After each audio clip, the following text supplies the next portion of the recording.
आप में से बहुत सारे लोगों ने ये रिक्वेस्ट पुटअप की थी कि हमें अगर एक लिस्ट मिल जाए core of the core topics की, मोस्ट इंपॉर्टेंट टॉपिक्स की फॉर प्री 2024 और I should say UPSC CSE prelims 2024, तो हमें इससे बहुत ज़्यादा बेनिफिट हो सकता है।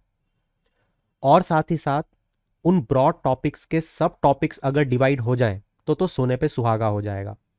तो चलिए, आपकी डिमांड पे सबसे पहला dedicated video science and technology पे मैं आपके सामने लेके आ गया हूँ। इस पर्टिकुलर लेक्चर सीरीज में मैं आपको बहुत से वीडियोस प्रोवाइड करूंगा। डेडिकेटेड वीडियोस होंगे सब्जेक्ट वाइज, अगर आप सपोर्ट करोगे तो। सपोर्ट किस सेंस में करना है, आपको नीचे कमेंट सेक्शन में लिखना है date how many topics you had already covered. मैं देखना चाहता हूं how your preparation is going. तो चलिए शुरू करते हैं। यहां पे सबसे पहले टॉपिक को आप लोगों ने सुना ही होगा, न्यूज़ में लगातार आपको देखने को मिल रहा है कि वर्चुअल रियलिटी में, मेटावर्स में रेप केसेस हमें देखने को मिल रहे हैं। ये एक बहुत ही यूनिक सा केस है, राइट, जहां पे कुछ होता भी नहीं है और कहने को सब कुछ हो जाता है। मेटावर्स हो या इससे जुड़े कुछ और कॉन्सेप्ट जैसे ऑगमेंटेड रियलिटी, जैसे वर्चुअल रियलिटी, ये साल भर न्यूज़ में बने रहें, तो आपको न इनके सिर्फ एप्लीकेशंस बल्कि अगर प्रीवियस ईयर क्वेश्चन से उठा के देखें तो ऑगमेंटेड रियलिटी और वर्चुअल रियलिटी ऑलरेडी पूछा जा चुका है। तो there is a very very good probability कि आपसे मेटावर्स के बारे में क्वेश्चन ज़रूर पूछा जाएगा। क्वेश्चन कैसे पूछा जाएगा एक बार मैं जल्दी से आपको वही बता देता हूँ। जैसा कि आप जानते हो, साइंस टेक पे मेजरली एप्लीकेशन पार्ट पे क्वेश्चन पूछा जाता है। और दूसरा क्वेश्चन जो इस पर्टिकुलर चीज़ से बनेगा, अगर हम प्रीवियस ईयर क्वेश्चन से मदद लेके देखें, तो वो बनेगा difference between virtual reality, augmented reality and metaverse. और सिर्फ यही नहीं, आप लोगों ने और भी कुछ टर्म्स के बारे में सुना होगा, जैसे फेस स्वैपिंग, जैसे डीप फेक टेक्नोलॉजी, जैसे होलोग्राम टेक्नोलॉजी एक्सेट्रा। तो ये सारी चीज़ें आपको पढ़नी चाहिए। इसके बाद बात करते हैं सेकंड टॉपिक। सेकंड टॉपिक है ई सिगरेट। जैसे कि आप लोग जानते हो, स्कूल में आजकल ये बहुत प्रोमिनेंट हो गई है, जिसके लिए हमारी गवर्नमेंट लगातार कुछ ना कुछ रेगुलेशन लेके आ रही है। तो साइंस टेक पर्सपेक्टिव से ये बहुत ज़्यादा इंपॉर्टेंट हो जाता है कि इसमें टोबैको कंटेंट है नहीं है, सिगरेट से ये कैसे अलग है, इसके कौन से मेजर इंग्रेडिएंट्स हैं, ये सब। इसके बाद जैसा कि आप लोग जानते हो, आधार एक बहुत इंपॉर्टेंट टॉपिक जब से आधार इंट्रोड्यूस हुआ है बना रहा है। अलग अलग तरीके से आपसे क्वेश्चंस पूछे जाते हैं। बहुत ही रिसेंट में आपने डीएनए बार कोडिंग के बारे में भी सुना होगा। ये सारी चीज़ें एक दूसरे से लिंक्ड हैं। आई मीन टू से ये सब टेक्नोलॉजीज जो हैं ये सब एक दूसरे से लिंक्ड हैं। तो जैसे कि हम बायोमेट्रिक का टेस्ट देते थे आधार में, उसमें जो डिफ्रेंशिएशन होता है फिजियोलॉजिकल और बिहेवियरल, ये क्या होता है, साथ ही ये जो डीएनए बार कोडिंग होती है ये क्या होती है, ये नेक्स्ट टॉपिक है जिनके बीच में आपको एग्जैक्टली डिफरेंसेस, इसके सब क्लासिफिकेशन पता होने चाहिए। नेक्स्ट टॉपिक की अगर हम बात करें तो वो है with respect to genome editing. देखो, सबसे पहले मैं आपको बताता हूँ कि कौन सी चीज़ें आपको अभी तक आती होंगी, और ये सबको आती हैं। जैसे आपने जीनोम सीक्वेंसिंग पढ़ा होगा, आपने जीनोम एडिटिंग पढ़ लिया होगा, और जीन थेरेपी पढ़ लिया होगा। इनके बीच में क्या डिफरेंस होता है आपने ये भी पढ़ लिया होगा। बट यहाँ पे अब जो क्वेश्चन पूछा जाएगा या जिसकी प्रोबेबिलिटी बहुत ज़्यादा है, क्योंकि एक एकदम ऑफ टॉपिक है और बहुत ज़्यादा न्यूज़ में रहा है, वो है major approaches to genome editing. अब आप ये बात जानते हो कि प्रीवियस ईयर में क्रिस्पीआर CS9 पे मल्टीपल टाइम यूपीएससी क्वेश्चन पूछ चुका है, जो कि जीनोम एडिटिंग की एक one of the major approach है, but it's not the only approach. इसके अलावा भी दो अप्रोचेस हैं जिन्हें हम मेगा न्यूक्लियस या होमिंग एंडोन्यूक्लियस कहते हैं और साइड डायरेक्टेड न्यूक्लियस कहते हैं। तो यहाँ पे न सिर्फ आपको ये अप्रोच के नाम पता होना चाहिए, बल्कि ये कैसे काम करती है, इसकी क्या टेक्निक होती है। जैसे साइड डायरेक्टेड न्यूक्लियस टेक्नोलॉजी जो होती है, उसमें 3 तरीके से टेक्निक्स होती हैं। वो क्या होती हैं? जैसे जो होमिंग एंडोन्यूक्लियस टेक्नोलॉजी है वो कैसे काम करती है और इन तीनों में डिफरेंस क्या है, आपको ये चीज़ें पता होनी चाहिए। तो मैं उम्मीद करूंगा कि आप ये समझ पाए कि जीनोम सीक्वेंसिंग, एडिटिंग और थेरेपी के अलावा कौन से इश्यूज अभी न्यूज़ में चल रहे हैं। ऑफ कोर्स ये तो हम जानते ही हैं कि किस तरीके से जीनोम सीक्वेंसिंग के प्रोजेक्ट पे यूपीएससी क्वेश्चन पूछ चुका है।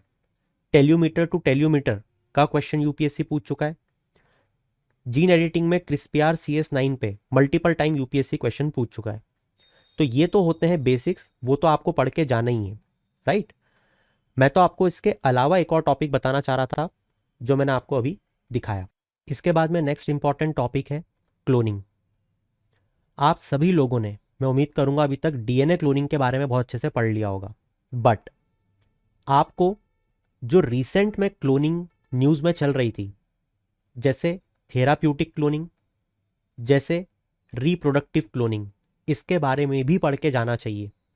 क्योंकि डीएनए क्लोनिंग पे अगर क्वेश्चन आया तो ठीक है, मगर अगर थेराप्यूटिक और रिप्रोडक्टिव क्लोनिंग को कंपेयर करके क्वेश्चन पूछ लिया गया तो it will become very tough for you, अगर आपने इसको इस मैनर में नहीं पढ़ा है तो, ठीक है।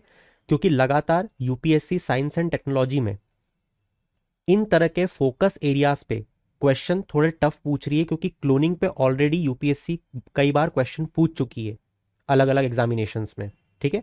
तो यही 3 तरीके की क्लोनिंग होती है, ये आपको पढ़ के जाना चाहिए। लगातार आप सुनते रहते हो क्लोन्ड एनिमल्स के बारे में, है ना, जैसे डॉली शीप हो गई, समरूपा हो गई जो कि फर्स्ट बफेलो क्लोन की गई थी।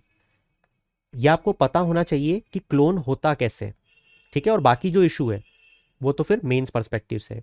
इसके बाद में नेक्स्ट टॉपिक आता है न्यूक्लियर प्रोग्राम को लेके। देखो ऑलरेडी 2023 हो 2022 हो, कितना यूरेनियम 235 को एनरिच करेंगे तो रिएक्टर बनेगा, कितने पे बॉम्ब बनेगा, यूरेनियम के आइसोटोप्स के बारे में, 3 स्टेज न्यूक्लियर प्रोग्राम के बारे में मल्टीपल टाइम अलग अलग तरीके से न्यूक्लियर प्रोग्राम पे क्वेश्चंस पूछे जा रहे हैं, ठीक है। तो न्यूक्लियर प्रोग्राम की तीनों स्टेजेस को पढ़ना है। फिजन फ्यूजन क्या होता है, एक न्यूक्लियर रिएक्टर कैसे काम करता है, इसके जो मेजर कंपोनेंट्स होते हैं उनके बारे में पढ़ना है। आपको पढ़ना है स्मॉल मॉड्यूलर रिएक्टर के बारे में, लगातार पूरे 6 महीने से आर्टिकल पे आर्टिकल छाप रहा है द हिंदू। ये जो यूरेनियम है ये कहाँ मिलता है, इसको कौन सी संस्था हमारे यहाँ पे रेगुलेट करती है, यूरेनियम के रिजर्व्स कहाँ कहाँ पे पाए जाते हैं, हमारे यहाँ पे न्यूक्लियर पावर प्लांट्स कहाँ कहाँ पे लोकेटेड है। यूरेनियम के बाद आता है थोरियम, थोरियम कितनी क्वांटिटी में किस स्टेट में सबसे ज़्यादा है, थोरियम के थ्रू हम कैसे 3 स्टेज न्यूक्लियर पावर प्रोग्राम में सेल्फ सफिशिएंट होने वाले हैं। ये जितने भी टॉपिक्स मैंने आपको अभी बताए, सब टॉपिक्स न्यूक्लियर पावर प्रोग्राम के अंतर्गत ये इक्वली इंपॉर्टेंट है, ठीक है। और फिर आता है इसका कंपैरिजन इंटरनेशनल लेवल से, जैसे टोकोमक प्रोजेक्ट, ये किसका प्रोजेक्ट है, इस प्रोजेक्ट में क्या किया जा रहा है। अभी बहुत ज़्यादा चर्चा चल रही है फ्यूजन की प्रोसेस में, ये फ्यूजन करेंगे तो क्या एडवांटेज होगा ओवर द फिजन प्रोसेस, ये सारे इश्यूज आपको पढ़ के जाने चाहिए। और क्योंकि अब आप न्यूक्लियर पावर प्रोग्राम को पढ़ रहे हो तो IAEA जो संस्था है, भले ही वो ईरान के रिस्पेक्ट में देख लो, भले ही वो ज़ेपोराइजिया न्यूक्लियर पावर प्लांट यूक्रेन के रिस्पेक्ट में देख लो, या हमारे खुद के रिस्पेक्ट में देख लो, IAEA एक बहुत बहुत इंपॉर्टेंट इशू है जिसके बारे में आपको एक एक चीज़ पता होनी चाहिए। आपको पता होना चाहिए भारत का India US civil nuclear deal किसकी अध्यक्षता में हुआ, इसके अंदर क्या चीज़ें बोली गई हैं, ये सारी। और अगर आप ये सारी चीज़ें पढ़ ही रहे हो तो ये तो आप पढ़ना भूल ही मत जाना कि 25 साल पूरे हो चुके हैं भारत की न्यूक्लियर डॉक्ट्राइन को। तो क्योंकि ये टॉपिक बहुत ज़्यादा न्यूज़ में है, ठीक है, कि न्यूक्लियर डॉक्ट्राइन को 25 साल हो गए, हमारी न्यूक्लियर डॉक्ट्राइन क्या कहती है, ये जो न्यूक्लियर कमांड अथॉरिटी है इसके अंतर्गत ये क्या होती है, PM के पास क्या ताकत होती है, हमारी नो फर्स्ट यूज़ पॉलिसी क्या है, ये सारी चीज़ें आपको पता होनी चाहिए। इसी के साथ क्योंकि हम यूरेनियम की बात कर रहे हैं, न्यूक्लियर मटेरियल की बात कर रहे हैं, तो न्यूक्लियर सप्लायर ग्रुप के बारे में भी आपको बहुत अच्छे से पता होना चाहिए, जिसमें भारत मेंबर नहीं है। और इसी से कनेक्ट करते हुए, क्योंकि न्यूक्लियर सप्लायर ग्रुप के बारे में आप पढ़ रहे हो, तो Australian group, MTCR, Wassenaar agreement और इनसे रिलेट करता हुआ comprehensive nuclear test ban treaty, non proliferation treaty, partial test ban treaty, ये सारी चीज़ें भी आपको पढ़ के जानी चाहिए। तो एक टॉपिक से रिलेटेड ये बहुत से मल्टीपल टॉपिक्स हैं। एक और टॉपिक भी है, मैं जानता हूँ आप उसका वेट कर रहे थे शायद, वो है सिप्री की रिपोर्ट। ठीक है, हमारे पास कितने वॉर हेड हैं जो डिप्लॉयड हैं, जो स्टोर्ड हैं, सबसे ज़्यादा किस देश के पास हैं। सिप्री की रिपोर्ट बहुत ज़्यादा इस बार न्यूज़ में बनी रही है। इसके बाद में नेक्स्ट टॉपिक हम उठाएंगे स्टेम सेल थेरेपी का। आपने साल भर न्यूज़ में स्टेम सेल थेरेपी के बारे में सुना होगा, और इसी साल नहीं, पिछले 3 से 4 साल में स्टेम सेल थेरेपी एक बहुत ज़्यादा इंपॉर्टेंट टॉपिक बन चुका है। यूपीएससी इस पे अलग अलग तरीके से क्वेश्चन पूछती है, या तो एम्ब्रॉयनिक पे, या एडल्ट स्टेम सेल पे, या सेल जो प्रोग्राम होते हैं लैब पे जिनको प्लूरीपोटेंट, मल्टीपोटेंट, इंड्यूस प्लूरीपोटेंट कहते हैं। तो क्वेश्चन स्टेम सेल थेरेपी पे आएगा, मगर इनमें से वो क्या पूछेंगे ये हम नहीं पता कर सकते, तो हमें ये पढ़ के जाना चाहिए। Again and again I am repeating my own words, application part पे यूपीएससी का फोकस रहता है। तो ये जो स्टेम सेल थेरेपी है, ये किसी बीमारी को कैसे सही करती है, इस स्टेम सेल थेरेपी के क्या एडवांटेज होते हैं, ये आपको पढ़ के जाना है। और कैसे जीन थेरेपी में आपके लिए हेल्पफुल हो सकता है, ये क्वेश्चंस आपसे पूछे जाएंगे। इसी के साथ साथ एक बहुत कॉमन टॉपिक भी हम यहाँ पे ले लेते हैं, क्योंकि स्टेम सेल से ही जुड़ा हुआ है, वो है कार थेरेपी, या फिर chimeric antigen receptor T cell therapy. इसमें ये जो कार टी थेरेपी है, ये किसने डेवलप की, इसके थ्रू कैसे हम इम्यून सेल, जिसको टी सेल कहते हैं, उससे इस थेरेपी को करते हैं, इस थेरेपी की क्या प्रोसेस होती है, और कैसे इसमें हम ट्रीट कर सकते हैं कैंसर को, बिल्कुल वैसे ही जैसे हम स्टेम सेल में भी पढ़ते हैं। तो इन दोनों में क्या डिफरेंस होता है, ये भी आपको पता होना चाहिए, और ये दोनों कैसे अलग हैं। अगर आप इनकी प्रोसेस पढ़ोगे तो वो आपको समझ में आना चाहिए। इसके बाद में नेक्स्ट टॉपिक हम उठाएंगे एंटी माइक्रोबियल रेजिस्टेंस।